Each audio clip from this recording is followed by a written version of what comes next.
Hey folks, it's BestInSlot, and tonight we're going to take a look at Goner. This is another upcoming dinosaur survival horror game. I know, you wait 4 years for one of these games and then two of them come along at once. Goner is something very different from Deathgrounds, however, it's much more a single-player classic survival experience. This is the website here, gonerthegame.com, if you want to check that out. What we're going to do is we're going to watch the announcement trailer. I've never seen it before. We're going to watch that. We'll talk about it a little bit afterwards, and then we've got a big devlog which should show tons of game mechanics and stuff like that we're going to watch as well. So let's check out the trailer first and hopefully get a little idea of what the game is going to be about.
There we go, there's Goner. Are we done? Are we gone with Goner? Yeah. Oh, nearly. A little bit here at the end.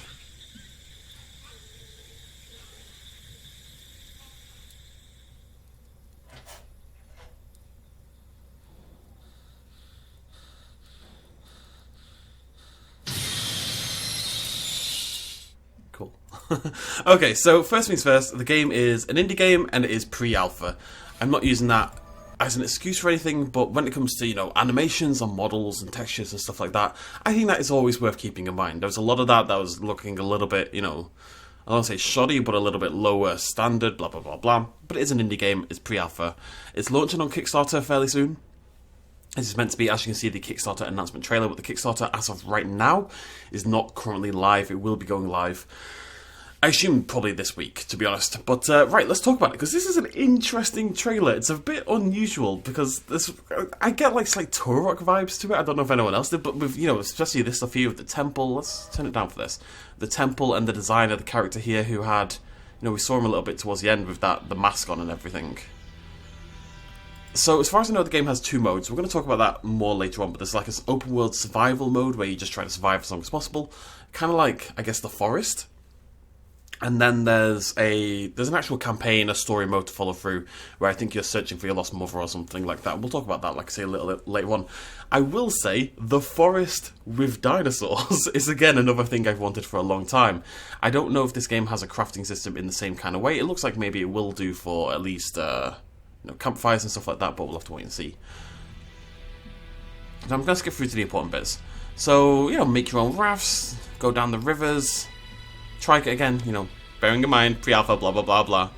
Interestingly, they do seem to have different patterns, although I swear that looks like the Saurian one to me. But there it is, popping up. Give a little roar, lovely stuff. It's always hard to know how much is scripted and how much is an open world experience. But I do like the kind of... I mean, that looks great to me. That looks really cool to me. I do like this kind of dark, ruined forest, temple kind of vibe it's got going on. Imagine like Turok as a survival horror game, and that sounds pretty cool to me. So this is what I'm curious about here. There's this slight kind of disparate time thing going on, because this is a modern flashlight right here, very clearly, and we see a character at some point during this trailer who's got modern clothing on, but we also have that very Turok-esque aesthetic, and the playing character also has that Turok-esque aesthetic at times. Is it... Oh, maybe they don't. Maybe you don't play as that guy. Maybe you, as a modern human, are dropped into this ancient world. Maybe that's the angle they're taking. I think we might find that out later. It doesn't look like we want to make campfires and stuff like that. It's pretty cool. This dude gets destroyed. See, I don't know if that's a player. Is that I don't know what that's meant to be. We don't get much from the trailer. The trailer, if we're totally honest, is a little bit of a mess. It's a little bit all over the place, but it's trying to get across the feeling of the game. And people are going to have comments on the regs. I don't mind it. I never mind this kind of stuff, though. Look at it. It's bloody and over the top and has lips. We're not getting into the T-Rex have lips thing, alright? This is what I'm curious about. How does this tie in with everything else? Hopefully when we go on the website and we read a little bit more about the game, we'll find something out. I don't think there's much else I want to talk about in particular. I don't think we can get enough. The trailer is a little bit all over the place. I think it's hard to get a handle on what the game is going to be from that. So what we're going to do is we're going to go check out the website itself. It's got a bunch of information down here, and let's see if we can gather some of that info. So it's launching on Kickstarter. I had to cut out some emails there. You can actually sign up on Kickstarter and get alerted when the game launches. So, a new take on the classic survival horror genre. Gone is a 3D adventure game on PC featuring open world settings, AI-driven character behaviours, and interactions that will test your skills and determination to stay alive. Funnily enough, this scar here, this claw mark, I think is one that I've used in videos before as well. I think when you Google claw PNG, this is one of the ones that comes up. Go on an epic horror adventure, take on the role of Anthony Sunder, and go on a quest to find your missing mother and her expedition crew. Your search will lead you into a ghost island. Okay, we've got like a King Kong thing going on here. Inhabited by hostile members of a lost civilization and feral fauna you thought extinct. So that guy we're seeing is maybe the chief of the tribe or something like that. I've had people mention this to me in the comment section before. I can't remember what video it was. I think probably my Temple Zoo for Planet Zoo, where people think I'm being, or people are a little concerned about how indigenous tribes are being portrayed in media and stuff like that, which I kind of understand. I think as an homage or a riff on the King Kong idea, I personally think it's okay, but it's not really my place to say. You know, that's up to you and indeed those people. Survival of the fittest. Immerse yourself in a realistic setting where you need to manage your hunger, thirst, fatigue, temperature, and health. Alone against your worst fears, will you try to save others or save yourself? The choice is yours. Journey through an unforgiving world. Fight or flee from massive predators that hunt you using sight, sound, and smell. Aside from prehistoric reptiles, the island is filled with natural dangers such as toxic gases, poisonous plants, lava, or quicksand. This is actually sounding cooler and cooler. Craft weapons or to defend yourself or prepare to run for your life. You can even use mud and water to camouflage your presence. If you're silent and well hidden, you might get to live another day. Across the island, you will find safe spots such as shallow caves, structures, or high tree branches. Use these places to get rest, craft tools, upgrade your arsenal, change your gear, save your progress. Self-management is crucial to thriving in your journey. As your inventory is limited, think about what you're going to need to get yourself to the next location and prepare accordingly. A lot of info. This is what I was telling you, a lot of info here. Use tools and skills to your advantage. Collect materials and craft useful items to make your journey easier. These base items can be improved with more materials and blueprints. Hone various skills such as weapons mastery and crafting through that's what I meant to say. Through practice, if I spoke English, and repetition to increase your odds of survival. Explore an ever-changing environment. Traverse through a world changed by various weather and times. There will be clear, cloud, rainy, foggy, and stormy days and nights, each presenting a new challenge. And so this is what I was saying before. Survival mode, live as long as possible. Rewards and buffs will be unlocked to using further attempts as you accumulate days and feats. That's pretty cool. It's kind of like a little bit like a roguelite. Every time you die, maybe you level up a little bit, get some new skills that'll help you survive a little bit further next time. As a huge fan of roguelites, that's very exciting to me. If you're not a fan of roguelites, then, you know, hey-ho. Like I said, there's also a story mode. Start the game with a clear mission. Find your mother and her missing crew and get the hell out of there. Along the way, you will learn about the mystery that envelops the island, meet unforgettable characters, and get yourself involved in interesting side quests. So, I think the trailer does not do a good job at all of showing you what the game is about. But I will say it sounds pretty exciting. If they pull this off and it looks a little bit better, it's a little bit more brought together, through Kickstarter money and backers and all that kind of jazz. The idea of the game, at the very least, sounds very exciting to me. It does actually sound a little bit like The Forest with Dinosaurs, which I think maybe is the perfect combination of two genres. I think that sounds great.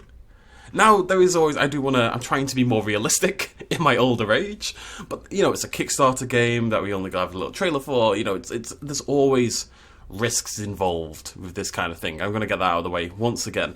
Kickstarter's always a risk. You never know when if anything will actually happen. There's games backed on Kickstarter to the tunes of millions that never get anywhere. So it is always a risk, and you should be careful with your money in situations like this.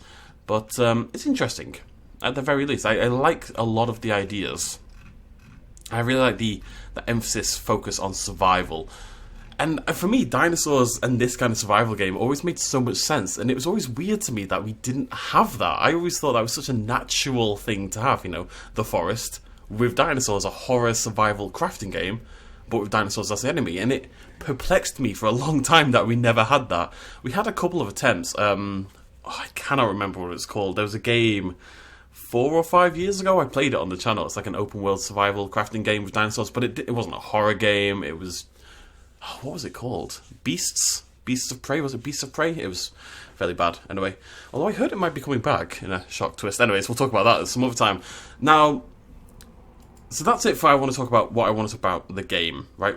But there's this whole devlog thing here, which goes into quite a lot of extra details, so I'm going to go through this now. I've glimpsed through it, I haven't seen all of this. We're just going to let this play and talk over it and talk as we go along. If you don't want to see this bit, feel free to end the video here. Thanks for joining me, blah blah blah blah, but let's check out this as well. Hi, I'm Jeri Schwartz, creative director of Loco Players Game Studio. From all of our team, we are thankful for your interest and support of our project. We've been working these last few months tirelessly, and we've considered it's time to share with you a sneak peek. Though we are still in the early prototype phase, this video will be used as a starting point and demo for this project. Goner is a first-person immersive game centered on survival and terror, in which maintenance and character management will be the core in which this experience revolves around. The people that already know us will remember we committed to getting a high graphic quality, and for the moment, we are pretty happy with the initial result. Yeah, I will say, this already, I think a lot of the trailer had this kind of slightly awkward indie pre-rendered kind of look to it, but environmentally, this looks really nice. If this is like an open world, go anywhere, explore the forest kind of game, but there's a risk of dinosaurs, and you're kind of like Minecraft-esque trying to find a safe spot before night rolls around, yeah, that's pretty cool. The game is still in its most primal state, so you can expect many improvements in the future. Cool. That's what I want to hear. Let's take a look at the stats and inventory of the character. Keep in mind that the interface is provisional and only functional. Now, items comply only with its essential functions. We have food and water to satiate hunger and thirst, respectively. We want Goner to be a game in which you must make decisions and have to precisely choose what you're going to carry and what not to. Management of your inventory should be relevant to the experience, which is why we are widening the attributes of all items. Currently, we are making tests with characteristics such as durability, weight, and consumption time. Let's accelerate the timescale a little bit to see how the lack of management affects vital necessities. In Goner, you'll count on typical stats from the genre, such as thirst, hunger, stamina, and health. We've added a fatigue state too, still in the testing phase, and we're considering adding effects of temperature and humidity. When vital necessities are empty, they'll start affecting directly on health and stamina. In the future, adverse effects will also be reflected in vision, movement, and weight support capabilities, as well as in the actions you'll be able to make. We don't want to overwhelm you, which is why we are looking for the necessary balance for them to become an exciting add-on for the experience. I think for a lot of people that stuff sounds a little scary. For me, I'm very on board. I think when you go for a proper survival game, then that's the kind of stuff you should have to think about. That's for me personally, but I understand how a lot of that stuff, worrying about humidity, for example, temperature, hunger, thirst, even stuff like that, isn't everyone's cup of tea. Devs, if you're watching this, all I would say is that should be an optional thing. I think it should be the default mode, but for people who want like a more chill experience and see the world and just get eaten by dinosaurs and not worry about all of that stuff, maybe make it a toggle kind of option. I don't know, that's my personal view on it, because I think it would turn some people off, but personally I'm all for it, and I think having to worry about that and also dinosaurs eating you creates quite a nice sort of interesting contrast between the two systems. I sound like a twit sometimes. What you can expect from future updates. Right, Visual and control effects, which will indicate your status and condition your actions. Okay. Lifetime of perishable items and their individual weights, as well as maximum capacity. This guy has a great voice, by the way. Every action will take a determined time inside the game, which is why you'll need to plan and make decisions. You will count with an item assembly and tool system, which you'll be able to upgrade with the right materials. He sounds a little bit, you know, like Microsoft Sam, the fake kind of robot voice. He sounds a little bit like that, but also clearly human and has a nice presenting voice. I don't know, I'm hooked on the voice, I'm telling you. In Goner, a predator can detect small traces, which will be recommendable to camouflage your presence if you believe there can be a danger. Like this is, for example, another example. This looks a little bizarre, if we're honest. It's a little bit, you know, early 2000s PS1 game, PS2 game kind of thing. But it's pre-alpha. There's a long way to go. A lot of this at the moment is kind of getting the systems into the game, showing that they work, showing that they've got visual indicators. It's like they said with the UI. It's got a long way to go in terms of being tightened and neatened up and actually made visually impressive. And mud will help you sneak around. It's a cool idea, though. That won't be enough, because they may be able to detect you if they see or hear you. Of course, you'll have the opportunity to fight, but in the majority of cases, your chances of survival will be higher if you choose to run or hide. As it should be. Shouldn't be just bashing down dinosaurs, This seems to be a good hiding spot. We have placed a camera to a raptor hunting in the zone. Let's see what it does. Ah, hello. Okay, well, let's take a little look at this. Is cool. I like this vlog a lot. This is way better than the trailer. Okay, so we have what is a very feathered raptor. Also not a humongous raptor, it must be said. It's, you know, it's just about popping out of the tall grass there, very, you know, Lost World Jurassic Park. The feathers kind of splaying out of the tail there. It's got like a bit of a feathery crest as well. Before we camouflage, we have left a trace that will remain in the air for some time. Predators like the raptor will count with a hidden hunger status. When it gets to 0, they'll come out to actively hunt until feeding themselves. Huh. Okay, there it is. We better not move or make any noises. Let's hope it doesn't detect us and pass by. Alright, we've saved ourselves thanks to our mud camouflage.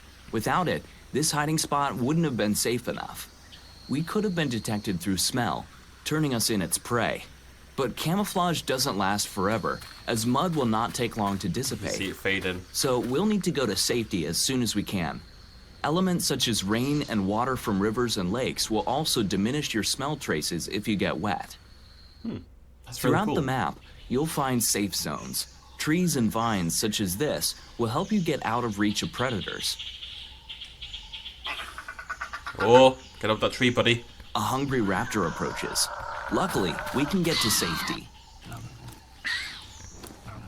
Remaining in the tree for a while will make the raptor understand he will not be able to hunt us, will get tired, and go after other prey. But we still need to be careful. We can fall into a trap. Raptors usually hunt in packs, and we can fall in an ambush. Wait. Are we talking, this is like Jurassic Park 3 kind of stuff, you know, what they leave, what's his name? Is it Udetsky? That's... Oh, whatever. They leave his body, and he's like... They're pretending he's like semi-alive, and then she goes down, and the raptors like swarm all at once. Is that what they're suggesting here? The raptors hunt in packs. You think there's only one raptor hunting you. And yeah, I know the animations were shoddy as anything there, but again, I really don't want to hammer home this point, but I am anticipating comments about it. I'm not saying all this stuff will be improved, but I'm saying we should keep in mind the state of the game right now. Anyways. One raptor chases you up a tree, it's jumping up at you, it's trying to eat you, blah, blah, blah, blah, and you're like, okay, I'm just going to wait this raptor out, and you wait it out, you see the raptor walk away off into the distance, you come down from the tree, and that's when the other raptor jumps at you from the tree line behind you. I think that's what they're getting at, and that sounds really cool. Later, we want to implement a system that allows us to rest or make time pass by, and save your advances in the branches. Adding animations to climb lianas and leap up to the branch. Cool. We'll add another level so you can avoid larger animals. We're also planting the possibility to jump between the branches if it gets ugly. Very cool. By night and in interiors, visibility will reduce considerably, and it will be more dangerous to explore, especially in moonless nights. We've added a variety of objects which will result to be essential for these moments. This dynamo lantern will be an infinite source of light. You won't need batteries or additional objects for it to function, and once you get it, you won't break it or lose it. But in Goner, every purpose has its pros and cons. Lantern battery will be depleted with time, and you'll need to recharge it manually. Yeah. Now we are recharging the lantern completely, so we get the maximum durability, but you can cancel recharging whenever you want. When the charge is completed, the action will stop automatically. The same act of recharging makes noise, and the light will reveal your location. It also won't be useful as a weapon or a defensive object, which is why you'll need to think when and how to use it, or you'll... I really like how small the light is here. You know, it's lighting stuff up, but it's a tiny little sliver of the screen. You'll attract undesirable company. Let's test the torch. A torch is a craftable item, which means you'll need certain materials to make it and turn lordy, it on. coming. Its lighting and lifetime are inferior to the lantern, but in some cases, it will help you defend yourself and keep certain enemies in a line. I love how they run. In future upgrades, we'll add the torch to the item crafting system. We'll adjust its longevity. We'll keep testing and upgrading its behavior, range, intensity, and emitted lighting. And of course, we'll make a more realistic particle-based fire. Nice. That's it for now. We'll keep working tirelessly to finish the prototype phase in the least amount of time. You can expect more videos like these in the next few weeks, which we'll share, as usual, on our social media and website. Thanks a lot. See you soon. See you soon, buddy. There you go. That's Goner. Awesome. Yeah, very cool. Active recharge. Yeah, I'm super on board. Like, I think that's obvious. I'm going to subscribe to this as well. So this is Goner the game. They do actually have a couple other videos. This is definitely the longest, the most informative. They did like a cheeky little tutorial here for some reason, but I don't really know why. But yeah, see, that's the gameplay teaser. It's also, I think I don't know where they're from, but it's definitely a Spanish-speaking country. I don't believe it's Spain, but I don't really know for sure. Anyways. So they've got that and there, they've got an announcing the project one, and they've got a sort of an art one as well if you want to watch those on their channel. Not worth going through in this video, but, you know, interesting if you're into that kind of thing. I think it's really interesting, I really do. It's the kind of game that I want from a dinosaur game. I know I say this all the time, but at the end of the day, there are 2 dinosaur survival horror games coming out, and that's very exciting to me. And what's good is they're very different. They're definitely not the same type of game at all. This is a staunchly single-player experience. This is just for one person. If you want to be out there in the wilderness, all on your own, crafting for survival, trying to just make it to the next day, then this is the game for you instead. That's about it. I will link their website down below. From there, you can sign up for the Kickstarter and all that kind of jazz. And then, like I said, you can check out these videos as well if you're into that. Don't have much more to say. I've already prattled on for long enough. I'm sure you'll agree. But thank you so much for joining me, ladies and gentlemen. Please do hit the like button if you enjoyed this video and indeed you're excited about Goner. I definitely am, but I'm always excited about dinosaur games. But I think there's a lot of promise here. There's some cool ideas, and what we'll do is, as new mechanics get revealed, as we get more update videos, we'll come back here and we'll discuss them again and see how the game progresses over the next however long it takes until actual release. Let me know what you think in the comment section down below. I'll see you lovely folks next time. Cheers, much love as always. Bye-bye.